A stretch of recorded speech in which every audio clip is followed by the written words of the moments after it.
The Gospel of Mark. The Olivet Discourse 1. Mark 13, 1-23. Introduction. 1. A challenging passage in the Bible is Jesus' discourse on the Mount of Olives. A.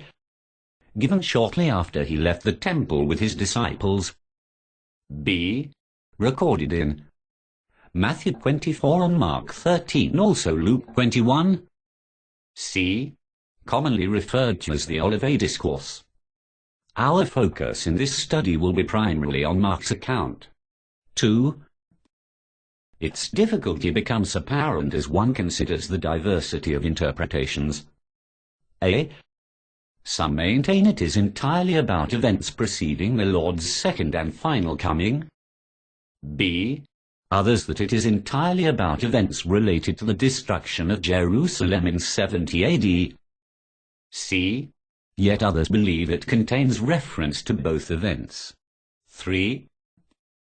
Even those who say it refers to both events differ as to when a particular event is described. A. Some say that verses 5-23 refer to the destruction of Jerusalem, and verse 24 begins the discussion about the Lord's second coming. J.W. McGarvey. B. Others contend that verse 32 begins talking about the second coming. C. Others say Jesus switches back and forth throughout the discourse. 1. The setting of the Olivet Discourse. A. The words of Jesus in the temple. 1. His parables depicting Israel's rejection of him, and its consequence. A. The parable of the wicked vintresses. Mark 12, 1-12. Matthew 21:33-46. B. Matthew includes the parable of two sons. Matthew 21:28-32. C. Also the parable of the wedding feast. Matthew 22, 1-14. 2. His condemnation of the scribes and Pharisees. A. The warning against the pretentious scribes. Mark 12:38-40. B. Matthew records a more elaborate condemnation. Matthew 23, 1-28. C. Who would fill up the measure of their father's guilt. Matthew 23:29-32. D. Who kill, crucify, scourge, and persecute the prophets, wise men, and scribes he would send to them. Matthew 23:33-34. E. Upon whom the blood of all the righteous would come, upon that very generation. Matthew 23:35-36. 3. His lamentation over Jerusalem, recorded by Matthew. A. The city who kills the prophets and stones those sent to her. Matthew 23:37. B. The city unwilling to accept the love shown to her. Matthew 23:37. C. Whose house would be left desolate. Matthew 23:38-39. B. The prophecy of Jesus about the temple. 1. After his disciples were showing him the buildings of temple. Mark 13, 1. 2. Declaring that not one stone would be left upon another. Mark 13, 2. As he went out of the temple, one of his disciples said to him, Teacher, see what kind of stones and what kind of buildings. Jesus said to him, Do you see these great buildings? There will not be left here one stone on another, which will not be thrown down. Mark 13, 1-2. C. The questions of the disciples. 1. In Mark's Gospel, 2 questions are asked. Mark 13, 4. A. When will these things be? B. What will be the sign when all these things will be fulfilled? 2. In Luke's Gospel, the 2 questions are similar. Luke 21, 7. A. When will these things be? B. What sign will there be when these things are about to take place? 3. In Matthew's Gospel, the second question is worded differently. Matthew 24:3. A. When will these things be? B. What will be the sign of your coming, and of the end of the age? As he sat on the Mount of Olives opposite the temple, Peter, James, John, and Andrew asked him privately, "Tell us, when will these things be? What is the sign that these things are all about to be fulfilled?" Mark 13:3-4. 4. Observations regarding these questions. A. Only Matthew makes reference to a coming and end of the age. B. Matthew wrote his gospel for a Jewish audience, one who would likely view the destruction of temple as a judgment against Jerusalem and the complete end of the Jewish age, as evidently his disciples did. 2. The end of the Jewish age. The end began with the death of Jesus, making the Old Testament covenant obsolete. Hebrews 9:15-16. It ended in fullness with the destruction of the temple and cessation of its Old Testament covenantal sacrifices. Hebrews 8:13. C. Mark and Luke wrote their Gospels to 1. Gentiles to avoid misunderstanding by non-Jewish readers. The disciples' questions are worded to reflect what the Olivet Discourse is about. 2. The destruction of the temple. These things and the sign when its destruction would be imminent. 2. The Olivet Discourse. A. What will not be the sign? 1. Be careful that none deceive you, claiming to be the Christ. Mark 13:5-6. Jesus, answering, began to tell them, "Be careful that no one leads you astray. For many will come in my name, saying, 'I am he,' and will lead many astray." 2. Don't be troubled by wars, earthquakes, famines, pestilence. Mark 13:7-8. A. Such things will come, but the end, destruction of the temple, is not yet. B. They are only the beginning of sorrows, not the sign of the end. When you hear of wars and rumors of wars, don't be troubled, for those must happen, but the end is not yet. For nation will rise against nation, and kingdom against kingdom. There will be earthquakes in various places. There will be famines and troubles. These things are the beginning of birth pains. Mark 13:7-8. 3. Anticipate persecution and hard times. Mark 13:9-13. A. You will be killed and hated for his name's sake. B. Many will be offended, betray one another, and hate one another. C. False prophets will deceive many. D. The love of many will grow cold because of lawlessness. E. But he who endures to the end will be saved. The end refers here, 1. Not to the second coming, implying one must live until Christ comes again. 2. Nor to the destruction of Jerusalem, implying once one has survived that event, one's salvation is secured. 3. But to the end of one's life. Revelation 2:10. But watch yourselves, for they will deliver you up to councils. You will be beaten in synagogues. You will stand before rulers and kings for my sake, for a testimony to them. The gospel must first be preached to all the nations. When they lead you away and deliver you up, don't be anxious beforehand, or premeditate what you will say, but say whatever will be given you in that hour. For it is not you who speak, but the Holy Spirit. Brother will deliver up brother to death, and the father his child. Children will rise up against parents, and cause them to be put to death. You will be hated by all men for my name's sake, but he who endures to the end, the same will be saved. Mark 13:9-13. 4.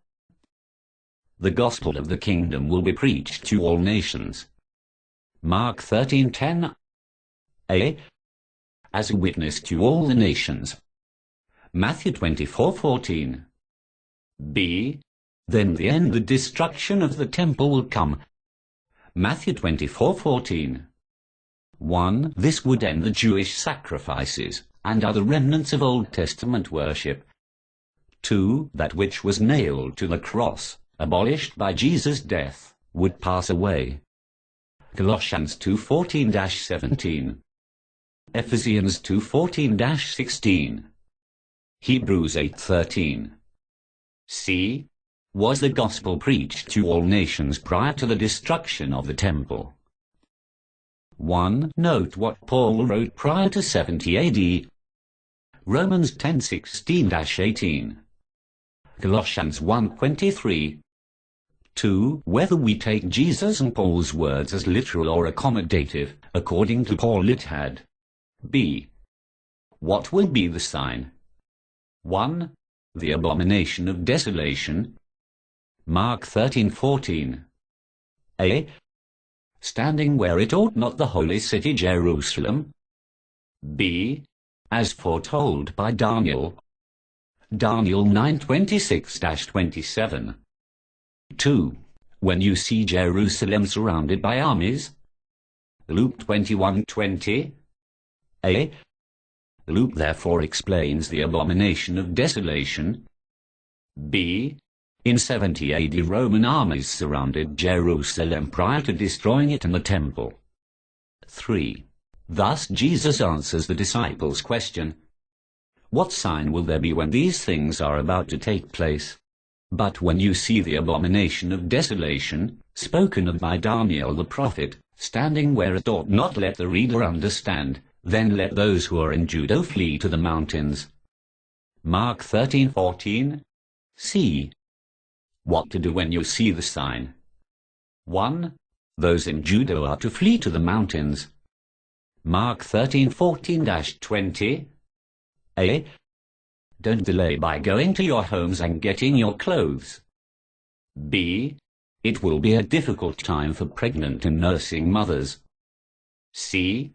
Pray that your flight be not in winter when travel is difficult or on the Sabbath when city gates are closed to travel. And let him who is on the housetop not go down, nor enter in, to take anything out of his house. Let him who is in the field not return back to take his cloak. But woe to those who are with child and to those who nurse babies in those days. Pray that your flight won't be in the winter, for in those days there will be oppression, such as there has not been the like from the beginning of the creation which God created until now, and never will be. Unless the Lord had shortened the days, no flesh would have been saved. But for the sake of the chosen ones, whom he picked out, he shortened the days. Mark 13:15-20.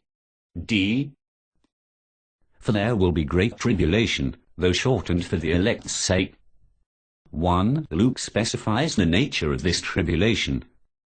Luke 21:23b-24. 2. A Jewish general taken captive by the Romans just prior to the destruction of Jerusalem in AD 70 offered this summary. A. All the calamities which had befallen any nation from the beginning of the world were but small in comparison with those of the Jews. B. In the siege of Jerusalem, no fewer than 1,100,000 perished. It was during the time of the Passover, when more than 3 million Jews were assembled. C. In surrounding provinces 250,000 were slain. D. 97,000 were taken captive, some killed by beasts in Roman theatres, some sent to work in Egypt, others sold as slaves.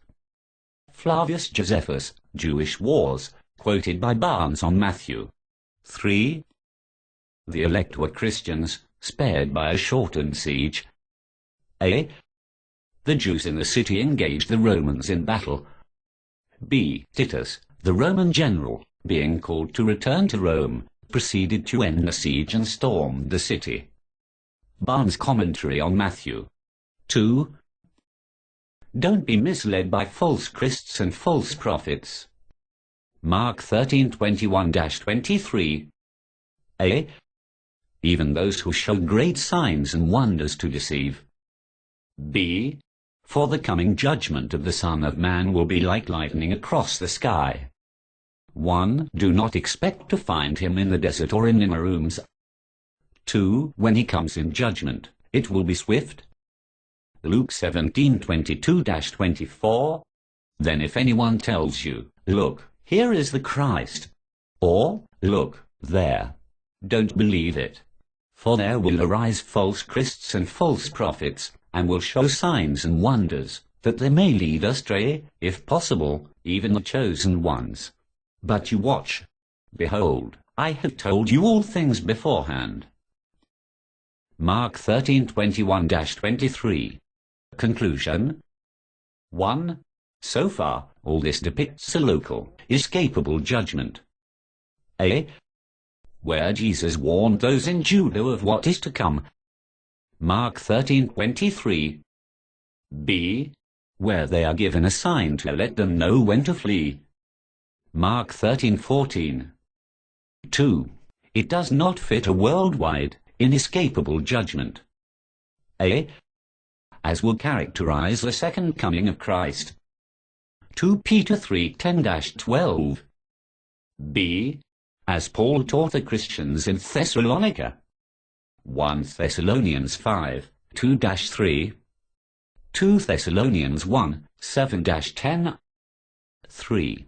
Our next study will continue to examine the Olivet Discourse, starting with verse 24. A. Which certainly sounds like the second coming of Christ, but is it? B. Or was Jesus still describing events pertaining to the destruction of Jerusalem? Eusebius 300 AD in his Ecclesiastical History wrote that Christians heeded the warnings of Jesus in Matthew 24, and fled Jerusalem when it was surrounded by the Roman army. May we likewise heed the words of Jesus, not be misled by false prophets and false Christs, not be troubled by wars, famines, pestilence, earthquakes, or even persecution, enduring to the end by remaining faithful to him, looking forward to his final coming at the last day, the end. The Gospel of Mark. The Olivet Discourse 1. Mark 13:1-23.